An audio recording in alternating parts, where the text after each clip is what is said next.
나는 하나님을 예배하는 예배자입니다.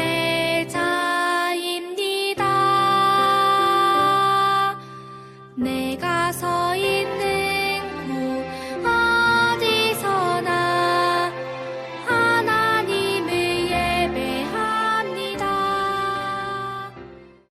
사랑하는 희성교회 친구들, 한 주 동안 잘 지냈나요? 코로나19 사태로 밖에 잘 나가지도 못하고 학교도 가지 못해서 너무나도 답답하고 힘든 시기인 것 같아요. 전사님이 이 어려운 시기를 이겨낼 수 있는 방법을 하나 알려드릴게요. 그게 뭐냐면 우리 성경 읽기, 바로 마가복음 읽기와 마가복음 쓰기를 하면서 이 사순절 기간을 예수님을 생각하면서 예수님께 감사하면서 한번 지내보는 것도 좋은 방법인 것 같아요.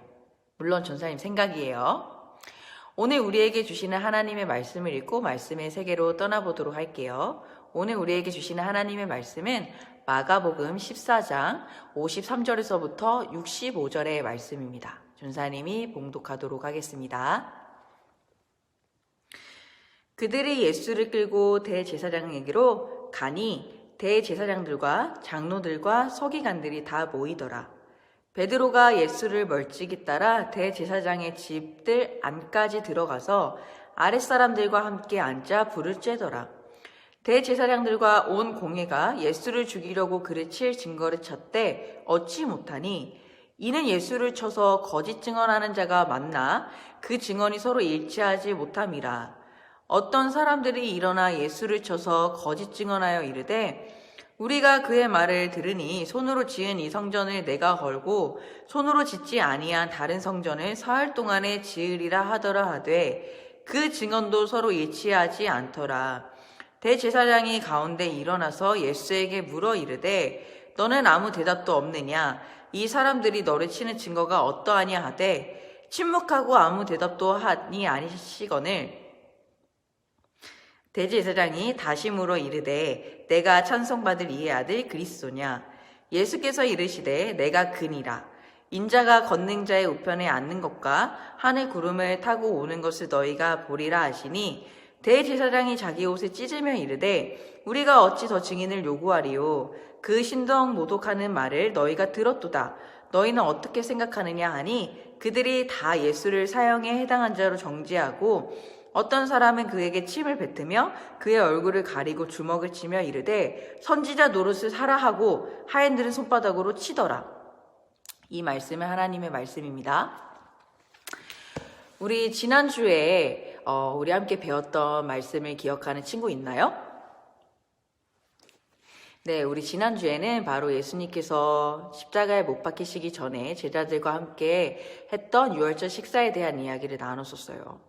예수님께서는 그때 제자들과 식사를 하면서 빵과 포도주를 나누면서 그것을 먹을 때마다 자신을 기념하고 기억해라 라고 얘기를 하셨지요. 예수님께서는 그때에 자신을 배신할 제자가 있다는 것, 바로 다른 사람들에게 자신을 팔 제자가 있다는 것을 알려주면서 굉장히 슬퍼하셨다는 이야기도 함께 나누었어요. 오늘은 그 이후의 이야기를 전사님과 함께 나눠보려고 해요. 오늘 그 이후에 또한 어떤 일이 벌어졌는지 우리 함께 말씀의 세계로 떠나볼게요. 슝! 예수님께서는 겟세마네 동산이라는 곳에서 기도하시고 예수님을 판 제자 유다의 행동으로 사람들에게 붙잡혀서 대제사장 앞으로 끌려가요. 대제사장 앞에서 예수님은 수많은 장로들과 서기관들 그리고 사람들에게 휩싸여서 유대인 재판을 받게 되어요. 그 사람들이 예수님의 재판을 시작한 이유는 예수님을 죽이기 위해서였어요. 그래서 이런저런 사람들이 말도 안 되는 증거들을 이야기하면서 예수님을 죽이기를 계속 요청해요. 사람들의 증언은 끝이 없었어요. 왜냐하면 무죄를 증명하기 위한 자리가 아니라 유죄, 즉 죄를 인정시켜서 죽이기 위한 데 목적이 있었기 때문이에요. 예수님을 죽여야 하는데 예수님의 죄가 잘 입증되고 못하고 있었을 때에 한 사람이 일어나고 또 다른 사람이 일어나면서 이런 말들을 해요. 우리가 이 사람이 말하는 것을 들었는데 내가 사람의 손에 지은 이 성전을 허물고 즉 우리의 손을 허물고 돈으로 짓지 않은 다른 성전을 사흘 만에 세우겠다고 하였어요. 성전을 부시고 또한 새로운 성전을 만들겠다고 한다니 정말 죽여마땅합니다. 저 사람을 죽여야 합니다. 그러나 이런 증언을 하는 사람들의 말도 잘 들어맞지 않았어요. 왜냐하면 그들은 진실을 얘기하고 있지 않았기 때문이에요. 상황을 지켜보던 대제사장은 예수님에게 이런 질문을 해요. 이 사람들이 지금 당신에게 불리한 증언들을 하고 있는데 왜 아무런 말을 하지 않습니까? 이런 대제사장의 질문에도 예수님은 아무런 말씀을 하지 않으세요. 그런 예수님의 모습을 사람들은 지켜보면서 더 흥분을 해요. 왜냐하면 대답을 하지 않는다는 것은 선지시대에는 묵비권으로, 즉 그 사람이 죄를 인정하지 않아도 죄를 인정하는 말을 하지 않으면 제대로 그 심판을 받을 수가 없어요. 범죄를 했다는 증거를 제대로 찾아내지 않는 이상 죄인으로 취급받아서 교도소에 보낼 수 없는 게 지금 현재 시대에는 맞는 일이에요. 그러나 그 당시에는 대답을 하지 않았다는 것은 유죄, 즉 죄로 인정되어서 처벌을 받을 수 있기 때문에 사람들은 자신이 죄를 짓지 않았으면 열심히 죄를 짓지 않았다는 말을 했었어야 했었어요. 근데 예수님이 아무 말도 하지 않는다니 그들은 더 화가 날 수밖에 없었어요. 대제사장은 예수님께 다른 질문을 해요. 당신이 찬송받을 이 아들 그리스도가 맞습니까? 당신이 메시아인가요? 예수님은 그 제사의 질문에 대한 대답을 합니다. 예, 맞습니다. 내가 바로 그가 맞습니다. 대제사장은 그 얘기를 듣고 옷을 빡 찢어버려요. 얼마나 분노했는지 예수님의 그 말을 들은 그들에게는 이것은 신성모독, 죽여마땅한 일이었기 때문이에요. 어찌 자신이 감히 하느님의 아들이라고 할 수 있어? 이런 분노도 그들에게는 있었을 것이에요. 대제사장은 그 제사의 사람들에게 소리를 외치기 시작해요. 이제 우리들에게 더 이상의 증인들은 필요가 없어요. 무슨 증거물이 더 필요합니까? 여러분들은 지금 하나님을 모독하는 말을 지금 우리 함께 들었습니다. 사람들은 함께 소리를 칩니다. 예수는 사형받아야 마땅한 사람입니다. 저자를 죽입시다. 예수님은 그 뒤로 사람들에게 주먹으로 맞기도 하고 침을 맞기도 하면서 모욕을 당하며 빌라도의 재판정으로 향하게 돼요. 유대인들은 로마에 소속되어 있어서 스스로 법적인 결정을 내릴 수가 없었어요. 그래서 로마의 법정, 즉 빌라도의 법정으로 향하셔야 했어요.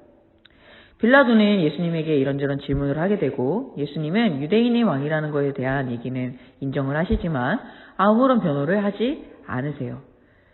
빌라도는 자신에 대한 변호를 하지 않는 예수님의 모습을 보면서 너무 놀랍게 여겨요.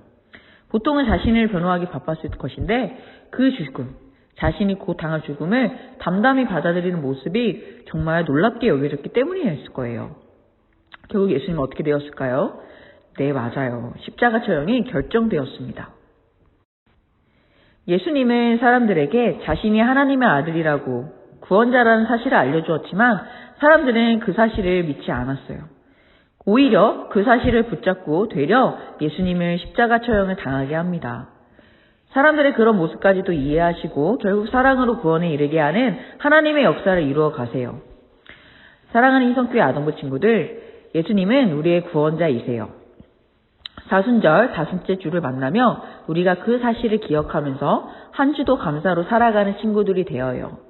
우리 함께 기도하겠습니다. 사랑의 주님, 오늘 우리 친구들과 함께 우리 주님께서 사람들에게 자신이 하나님의 아들이라는 사실을 알려주었지만 그 사실을 믿지 못하고 결국 십자가에 못 박혀 죽음에 이르게 했던 이야기를 배웠습니다. 사람들은 우리 주님을 십자가에 못 박혔지만 그 일을 통해서 하나님께서는 하나님의 역사를 이루어가고 그 역사를 통해서 우리에게 사랑을 알려주었습니다. 우리의 죄, 사람들의 죄의 문제를 예수님께서는 십자가에 못 박히셔서 감당하셨고 그 과정은 쉽지 않았지만 한 걸음씩 한 걸음씩 가면서 우리를 사랑하는 마음을 담았습니다. 우리 사랑하는 친구들이 그 사실을 어린 시절부터 기억하면서 자라날 수 있도록 주님 인도하여 주세요. 특별히 지금 코로나19의 사태로 학교에 가지 못하고 어느 곳에서 잘 가지 못하면서 정말 답답하고 힘든 시간을 보내고 있습니다. 우리 주님께서 우리 친구들을 위로하여 주옵시고 특별히 이 시기에 정말 사순절을 보내면서 예수님을 조금 더 기억하면서 지낼 수 있는 친구들이 될 수 있도록 주님 인도해 주세요. 주님은 우리의 구원자에 되시며 하나님의 아들이라는 사실을 우리 친구들이 정말 믿어가면서 자라날 수 있도록 주님 인도하여 주시옵소서. 우리 친구들의 건강도 지켜주실 믿사오며 우리의 구원자 되신 예수님의 이름으로 기도합니다. 아멘.